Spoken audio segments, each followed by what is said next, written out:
Hey guys, Happy New Year! This is Jamil Lacuna and Vince Pernelos for AutoIndustriya.com, and we are back at our studio for this edition of the AutoIndustriya.com Editor's Picks and Car of the Year for 2025. Yeah, it's that. Actually, no, we're a bit late on this one. Yeah.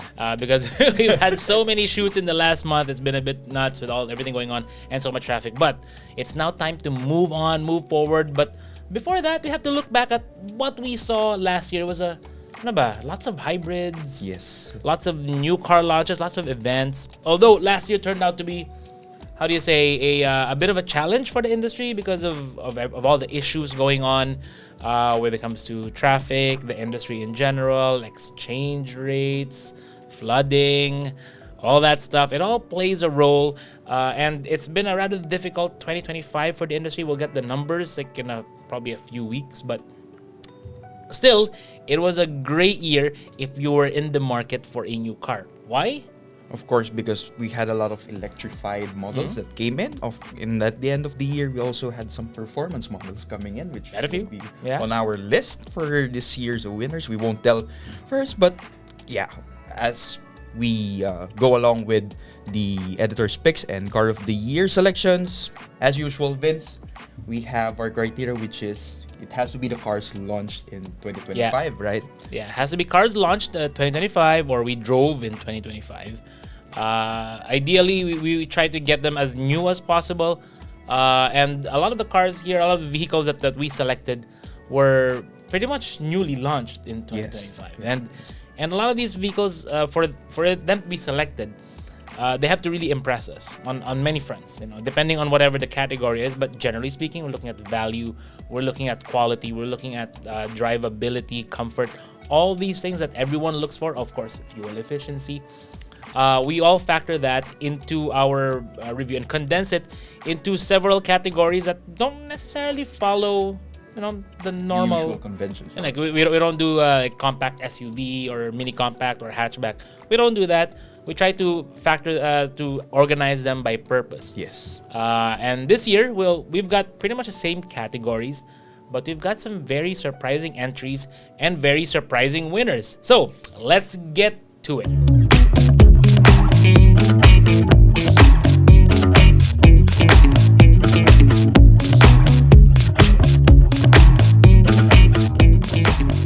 We begin this year's awards with our As Your First Car winner. So Vince, what are the criteria that we considered for this award? It's quite simple. Like we mentioned earlier, we're looking at quality, we're looking at versatility, usability, comfort, efficiency, even power, all that stuff. But this time, we're very specific about the price, meaning we're looking at under 999,000, or at least starts at under 999,000 pesos, which makes it attractive to a lot of first-time buyers. Yes, you can buy because as the name says, as your first car, you can buy a second-hand car, but we're looking at vehicles where, you don't have to bring it for repair right away, because that's the thing with second-hand. Start with 0 kilometers on the odometer. Zero or close to zero. This is going to be a very difficult one because there were a lot of vehicles launched last year, but not many were under 999. Under 999, or at least inflation. The vehicles we drove last year weren't. A lot of them really went over the price. But let's look at what we have first. So the first one is the Toyota Ative or Vios Ative. It's actually the new generation of the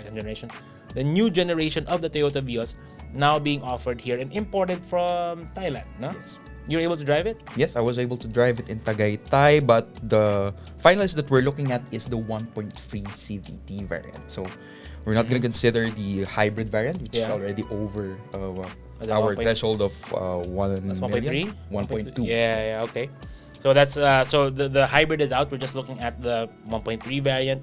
We also have the Cherry Tiggo Cross ICE, the non-hybrid variant, which of the 948 thereabouts. That's pretty good. Yeah. That's pretty good. Okay. For crossover. So yeah, but for the hybrid technology, you have to go up a bit more in price.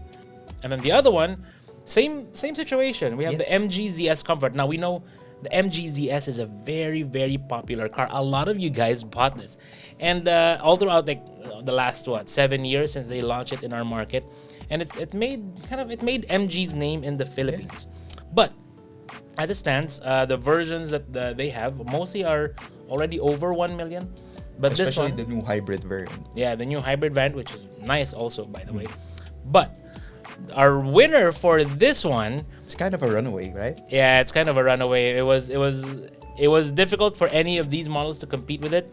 But we're looking at the BYD Seal 5, particularly the one that is priced at just under 1 million That's pesos. the dynamic.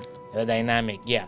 Now, they may change the variants in the future, but that's the one we're looking at. It's a smaller battery size, I think 1.83 kilowatt hours. Something The smaller one, yeah. Thereabouts about 8, I think. 9 kilowatt. But the rationale here is quite simple. Where else can you get a plug-in hybrid for under 1 million? None. BYD was able to deliver it. And it's very, very efficient, of course, because you can drive it for, I think, around 50 kilometers on pure EV if you have a full battery charge at home.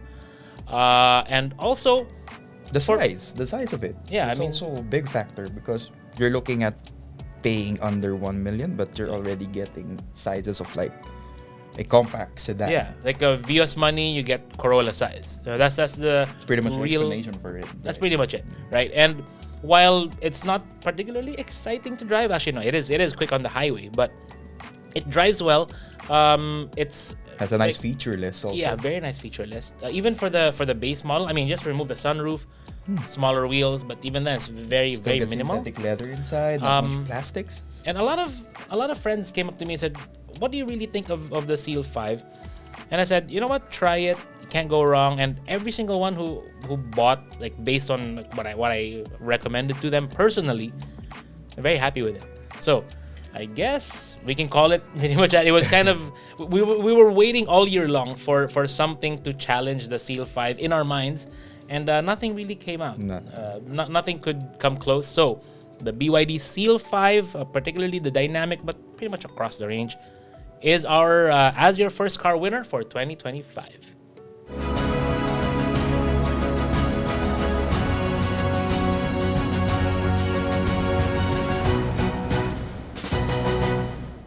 Our next category now is going to be for the family. In this class of vehicle, or at least in this class or category, because they're all from different classes of vehicles, we are looking for, let's say, a more clever application of space. Because as you know, Filipino families, we like to bring him all along, right? Yeah, we like to bring him all along with all kinds of stuff in the back. So we're looking for versatility, we're looking for space, we're looking for comfort, particularly also in the third row. We're looking for features, efficiency, all that stuff, but it has to be geared for a family. So in this one, we're looking at minimum 3 rows, whether it's an MPV, SUV, or even a compact MPV. We're looking at all that. We're factoring it at how it suits what it was intended to, to target in our market. The kind of a family man or a mom or any of those, so long as you can carry everyone comfortably, that's going to be great. So, what are our finalists, Jamil? Okay, so for our finalists for the family, we have the Kia Carnival HEV. The very, very first time that Kia has introduced a family vehicle that has hybrid. So it's going to be pretty impressive. Tried it out. Also have the Mitsubishi Destinator, very much all new, still in introductory prices. It's an SUV though, but still it's a very well done SUV. Yeah. And then we have the Hyundai Stargazer, which was updated for 2025. The new look is nice. Yeah. Even the interior is actually a nice step up over the pre-facelift model. And then we have the BYD E-Max 9. There's a lot of vehicles in this finalist list. All of them very good. I mean, regardless of which one you pick. Depending on your budget, we have like from 1 million all the way up to 3 for the E-Max 9, right? Carnival, yeah. And the Carnival, yes. But our winner for the family winner here is the Cherry Tiggo Rev. Ooh, Cherry Tiggo Rev. And yes, we just came from a drive of the Cherry Tiggo Rev. What do you think? Why do you think it's going to be our pick for this one? Well, Vince, Cherry Tiggo Rev kind of ticks the boxes that the Carnival, the Destinator, the Stargazer, and the E-Max 9 has, because it can carry 7 seats. It's very comfortable inside, very plush inside as well, and it's electrified. But it kind of beats all those four when it comes to value, right? Yeah. It starts at 1,548,000 pesos, which is quite impressive. Pretty much, compact crossover prices. And if we look at, let's say, our car of the year last year was the BYD Sea Lion 6. And the Sea Lion 6 was an impressive vehicle for the price. I mean, they set the kind of standard in our minds that the bar. Yeah, it's gonna be this high. It's gonna cost this much, and it's gonna be really good. That's why you see so many of the Sea Lion 6 on our road. But the Tigo REV, the Rev, takes it a little bit further because you got also a bigger vehicle. You've got a third row, so you got 7 seats. 2 extra seats. And the fundamentals are there. I'm talking about the drive, the comfort, the features, the tech package. The range, even. The range also is all there. And you know what really impressed me about it was when I drove it, the quality was far beyond what I expected. And I like it when it's like that. It's a step up. Yeah, big step up. I like it when I'm surprised with something like I didn't expect to be, it to be that high quality, but it is. It's not going to be a premium vehicle. I mean, granted, but given the bar, they've pretty much exceeded what we were going to expect. So, for our for the family winner for 2025, our top pick is the Cherry Tigo REV Rev. Rev ba REV? Rev. Right, Rev. Tigo Rev REV. Yeah.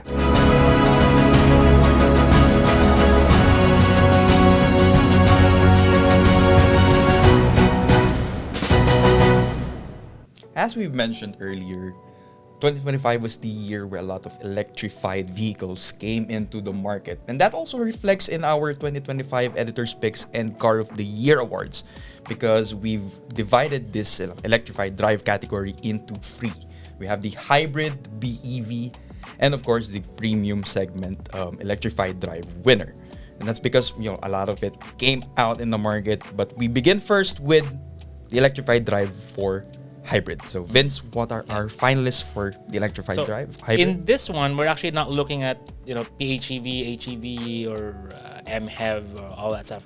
We're looking at hybrid as a whole, and what matters more to us is not which one is better than the other, but rather which is the most impressive. Yeah, in terms of does it impress you in terms of its execution? So let's go through our list. Our first one is this one really impressed the Hyundai Kona HEV. Jamil just had to have that in the list because it's a personal favorite for me. Well built, huh? Yeah, well built, very fuel efficient actually. Really? Yeah, can even average under 20 kilometers per liter in the time that I was driving it. So Christmas traffic? Very well built also. And then of course we have the BYD Sea Lion 5 PHEV, or they call it the DMI. It basically is a smaller brother to the Sea Lion 6, which again set the bar so high last year. It's like the Sea Lion 6 Lite. Exactly. And then we have the Ford Territory HEV. Now the Territory already a crowd favorite from before, but it's been kind of, I guess, superseded by particularly the Sea Lion 6. So now they have the hybrid model. They responded to the call of electrification. True. But our winner this year, this is going to be surprising. Jamil, take it away. The winner for 2025 Editor's Picks for Electrified Drive is the Jetour T1 PHEV. And Vince will be the one to explain why. Now this one, if the Kona was a personal favorite of Jamil, the T1 PHEV, or I think they call it IDM, Lightning IDM, is mine. And the reason for that is, how do I say, it really impressed me across the board. I mean, of course, it does not have the 4-wheel drive, which it would have been nice, the all-wheel drive capability. But for what it is, handsomely styled, very well built. Actually, that's the important thing. Very well built crossover SUV with those kinds of styling, the technology package inside and out, the quality. These are all things that I really did not expect from Jetour. Because all throughout, when you look at where Jetour is positioned in the rest of the Cherry, I think Cherry Holding Group lineup, it's supposed to be kind of like a budget-ish brand, at least back then. Oh, not anymore. This one feels a lot better. And if you think, if you haven't tried one yet, visit your nearest dealer so you can see for yourself. Because personally, I drove it pretty fast from Subic back to Manila. Maybe we should cut that out. But I drove it from Subic to Manila and all around, and it was a very impressive drive. And that, I have to say, is going to be like what counts more for me. But more importantly, like the premium feel was, something I didn't really expect at all. So once you try it, I'm sure you'll be impressed with it. And again, let us know in the comments below if you've driven one or if you own one, because we'd love to have your feedback too. But as it stands, for our hybrid, which this one is a PHEV as well, so basically the same system as the one in the Cherry Tigo Rev. Well, yeah, it works very, very well in the Jetour T1, which is why is our pick for our hybrid winner for 2025.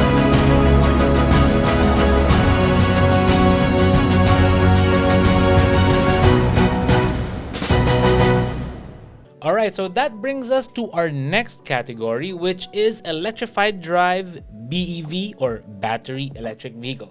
Pretty straightforward, right? Yeah. No engine, no exhaust, nothing of the sort. You just charge and you go. So, Jamil, take us through the finalists for this one. Sure. Our Electrified Drive BEV finalists are the Geely EX5. So it's the first it's a nice EV under the new Geely Motor Philippines, right? That was actually quite nice when we drove it. I mean, it was a bit more rounded, a bit like longer range. The quality definitely is what we expect from Geely. Also, the torque, it did kind of fall short on the lack of connectivity on some, like, I think it had Android Auto, but did not. Sorry, no. It had Apple CarPlay, but no Android Auto. Or was it both out? I can't remember which one, but it drives well, but kind of let down by the connectivity. And then, what's the next one? It's the Link & Co. 02 EV, again from the Geely Group again. Yeah, I know. Because surprisingly, I mean, we normally would look at BYD for BEVs, but last year, what did they launch? The Tang? Yeah, Tang EV. The Tang EV, the Seagull. The Seagull was previous year. Yeah. So we couldn't really consider it. But what we have for our winner this time is the Kia EV5. Now, the Kia EV5 is actually a vehicle that's not yet offered in the Philippine market. They just announced it. And it's going to be launched this year, but we did get a very long drive of it last year over in South Korea. And it may sound strange to have a vehicle not yet launched, but we drove last year here. But still, it is a very impressive crossover SUV. Like when I drove it, it was smooth. It was very well built. All the hallmarks you would expect in a Kia.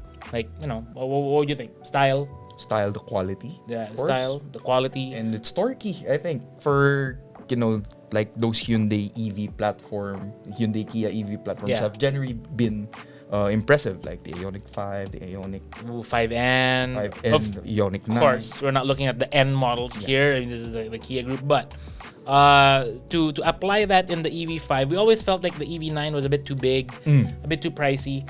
This one, while there is no official price yet, it's gonna be priced at around 2 million to just under 3, hopefully less, hopefully much lower. Because I think they're very interested in taking a bit of the Tesla market. If you notice, in the last couple of months, there have been quite a few Teslas on the road. Yeah. Now, Teslas, we could have considered Tesla, but most of the models are facelifts. So, and of course, they haven't sent us the unit yet. Maybe next year we can consider that. But for now, our pick is the Kia EV5 because it's just a nice SUV, and I can't wait for many of you guys to try it out for yourselves. Me too.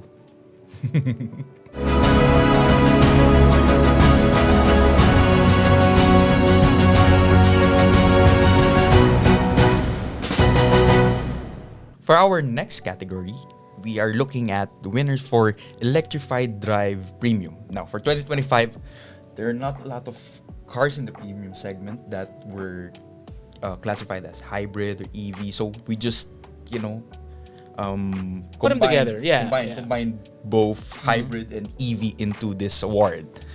And actually, it was an interesting year because, like we mentioned earlier, there were a lot of hybrids, but not so much in the luxury sector, in the premium sector. Everyone was focused on bringing, more affordable hybrids and EVs, which we found very interesting, and that's what we want. We want, more people to experience this technology. There was a time when you thought, hybrid, BEV, it's only in the luxury pricing, sector. Yeah. So now it's kind of changed around. Getting The turns more and have more tabled, affordable. ladies and gentlemen. So our finalists for this one. Okay, first let's begin with the Aito M9. That's the one with the Wow, this one has all the nice features. Yeah. I never thought was possible in a car.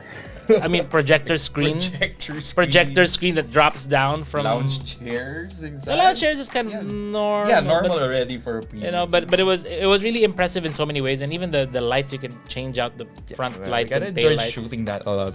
Yeah, during the it's breaks fun. of shooting as well. The Zeekr 009 was also nice. It was Brent who got the ride in that. All electric. Also impressive. BEV. The BMW X3, the PHEV, right? Who drove that? You know. I think that was Judd. That was Judd. That was also a nice one.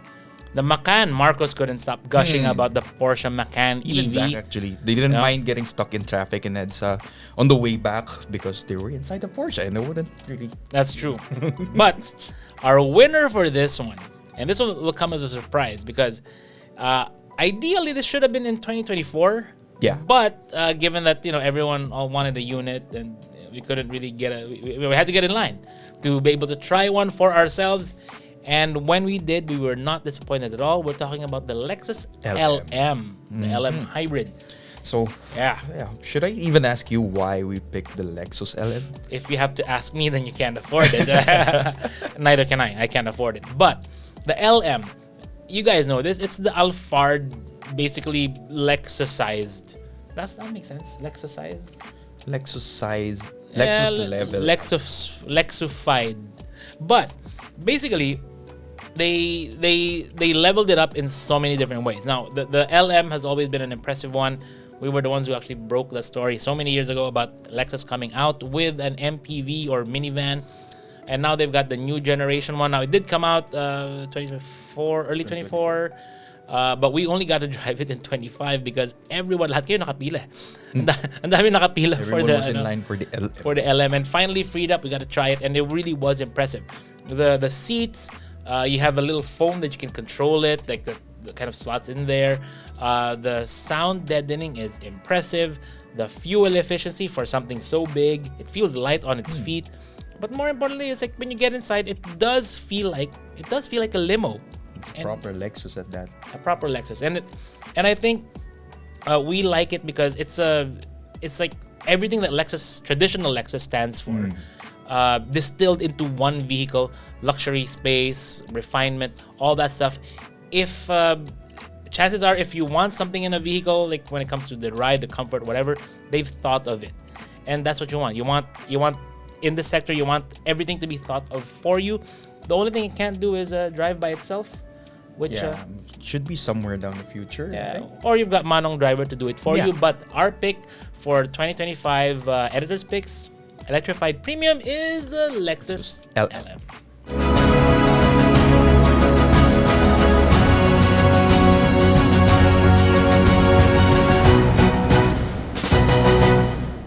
We move on to our next award, which is Driven to Thrill.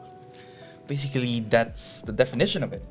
Yeah, any car that we enjoy, that we've driven in 2025 that put a smile on our face. Yeah, performance cars mostly. So, whether we're talking about like rally cars or sports sedans or coupes, it's all in here.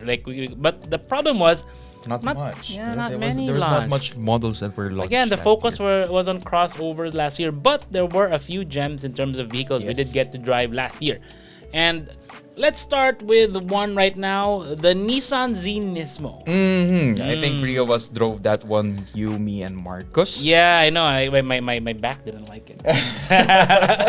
My back didn't like it, but it was amazing. Grip, yeah, very sports car. Like when you get inside it, it's a proper sports car from Nissan, and it's and of course made to be driven. The Z was our favorite car, like maybe a year ago or 2 years ago. Yeah, when something we like that. Against the Civic. Yeah, Type the Civic R. Type R, and then that was pretty tough. And now, of course, the Nismo version takes it up in a different level in terms of performance, in terms of handling, in terms of firmness, and of course in terms of price. But next we have well, this is unusual. You got to drive this. It's the Ford Mustang Mach-E. What was it like? It was amazing. Definitely The Mustang badge makes you think that it's scary to drive, but it isn't. Because, I would drive it in Australia and it was enjoyable, to say the least. I wasn't worrying about it, doing Mustang things, if you will. But no cars and coffee. Yeah. It was pretty chill. It's pretty chill, which is good. Good. You want it to be chill. You want it to be chill. You just want to enjoy carving around the. But I kind of wish they made it a real Mustang Mach-E GT or something like that. Yeah, they had one. They do? Actually, they have one. But here in the Philippines, it's not a regular one. I think it's not the GT that we have here. So we tried it out in Australia and it was nice. The GT is nice, and though it was kind of lacking in the sound department, which is very much the soundtrack of a Mustang, right? That's true. But our top pick for our Driven to Thrill category in 2025 has to be the Toyota GR Corolla. Where do we begin? That was a cherry on top, actually, for our 2025. Yeah, it was like after a year of all hybrids and all kinds of stuff that was different or unrelated. It was like nice to have something top it off, and it was the Toyota GR Corolla, which, granted, it took a long time to arrive in the Philippines. And of course, there are going to be a lot of naysayers. I mean, for those of you who are not familiar, the GR Corolla is basically you get the Yaris, system, the four-wheel drive, the GR4 with the 1.5 turbo, a bit 1.6 turbo, 1.6 turbo with a bit more power, 300 PS, and you put it in a bigger Corolla hatchback body, 5-door. Yeah, and it was a lot of fun. Now, it's not a perfect car. It would have been awesome if we had the same year more laps, and if we had the Civic Type R and the Corolla GR together on the track at the same time. That would have been really cool. But of course, we actually did. But boss would not lend us his FL5 to drive against it. We had a chance, but we couldn't do it. No, but GR 4-wheel drive, really fun. And like mid corner, you modulate your throttle and it just rotates a little bit more. It has its own active yaw control. Yeah, and that's what's great about it. And of course, people are gonna ask, why are you gonna pick a GR Corolla over a Z? Yeah. Well, or even just a Z, right? Proper sports car. The simple fact is, and I remember my friend Francis, he asked me about, pare, I have allocation for GR Yaris or for GR86. Which one should I pick? I said, get in and out of each car so you know the difference. What do you mean get in and out? Man, we're all all over 40 now. If you keep doing that, your back's gonna hurt. And true enough, he bought a GR Yaris. It was easier to get in and out. And the GR Corolla definitely does that also. Does that too. And it's easier to justify to your significant other. Anyways, our top pick for this one is GR Corolla.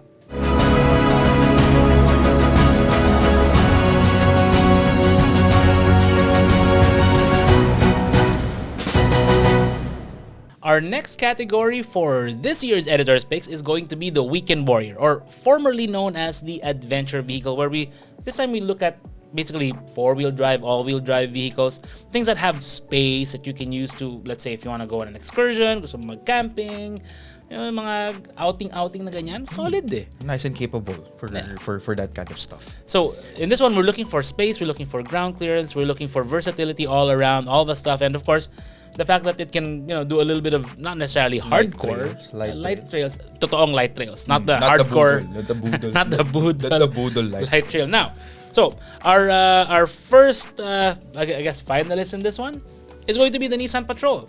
Nice and luxurious, very big, bit thirsty, but again, it is a luxury vehicle.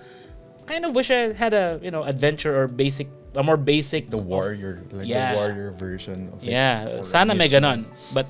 They chose the super high-end spec, so well, it is what it is. But not everyone's gonna enjoy it because of its price tag. Yeah, gonna be more for the road. Now a bit cheaper, of course. This one is the BYD Shark 6. Oh yeah, much cheaper. This one's like what, 2 million? It's a pickup truck from BYD, and we gotta drive it.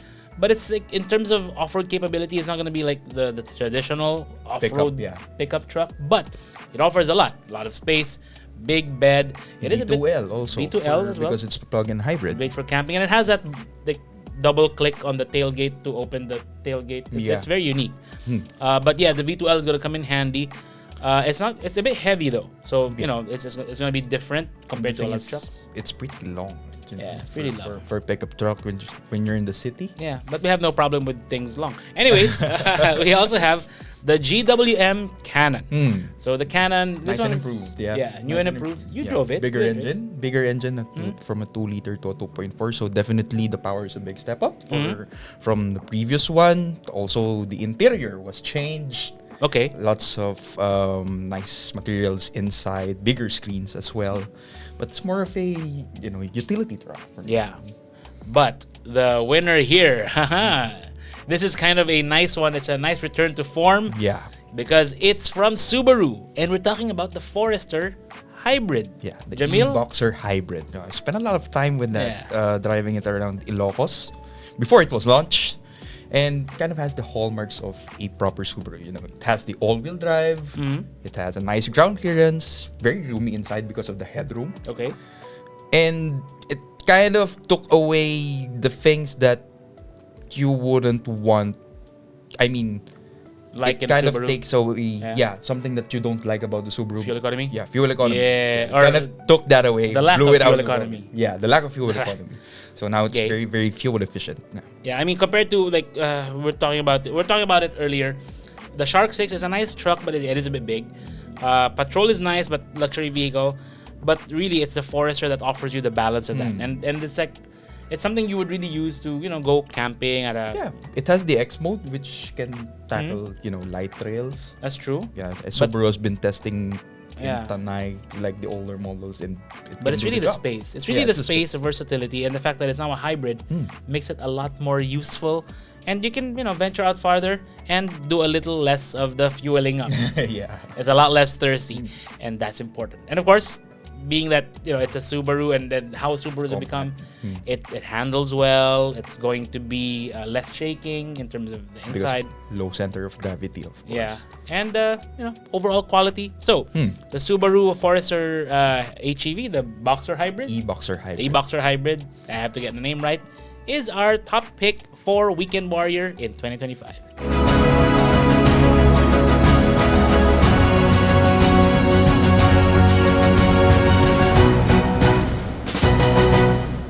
So now we come to our last category, the 2025 Car of the Year from us here at AutoIndustriya. In this class or category, we basically look at the whole picture. Like, we look at design, we look at quality, we look at efficiency, and of course, it has to be above and beyond. We look at expectations, how it changes the market, or how it changes the class, what customers can expect from their vehicles. It can really be life changing if you think about it. Like if you have a nice car or something that goes above and beyond, or even well beyond the expectations that we have for that car and for that brand. So without further ado, let's get to it. Jamil, you want to get started? Sure. We have a great list of vehicles this year, and actually most of the finalists have already taken the awards from our previous categories. Okay. So our finalists for this year are the Jetour T1 PH EV. Impressive car. Impressive crossover SUV. Looks great.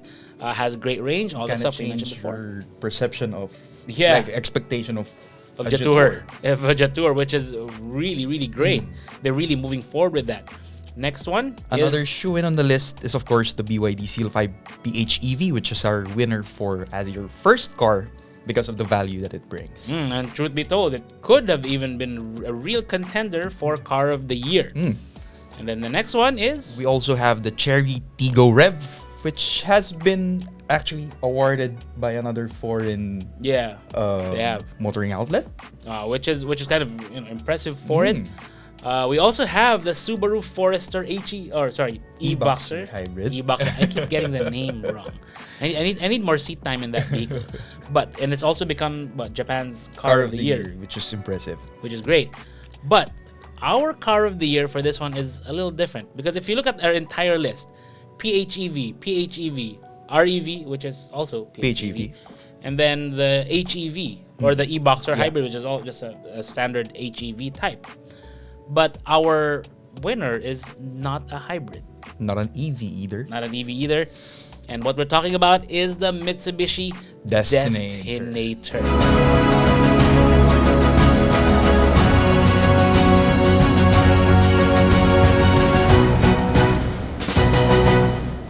Yes, Destinator.